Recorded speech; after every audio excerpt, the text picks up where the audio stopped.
আসসালামু আলাইকুম।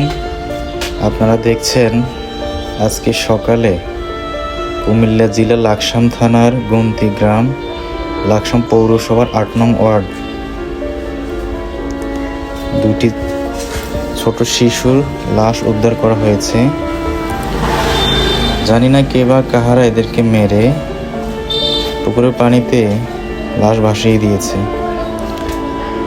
স্থানীয় জনগণ সকালে তাদের খোঁজ খবর নিয়ে জানতে পারে কে বা কাহারা মেরে পুকুরের পানিতে ফেলে দিয়েছে। এরকম নির্মম মৃত্যু খুবই দুঃখজনক। আল্লাহ তাআলা তাদেরকে জান্নাতুল ফিরদাউস দান করুক এবং আমরা সবাই তাদের জন্য দোয়া করব। আর যারা এই কাজের সাথে লিপ্ত ছিল তারা যেন উপযুক্ত শাস্তি পেতে পারে এবং তাদের বের করে শাস্তি প্রদান করা হোক, এটাই কামনা করি। আমরা সবাই তাদের জন্য দোয়া করব। অত্যন্ত দুঃখজনক একটি ঘটনা।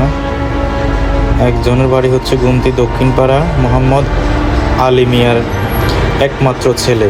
এই ছেলেটা মোহাম্মদ আলী মিয়ার একমাত্র ছেলে। আরেকজন হচ্ছে স্থানীয় একজন বাসিন্দার তাও একমাত্র ছেলে। তারা দুজনই খুবই অসহায়।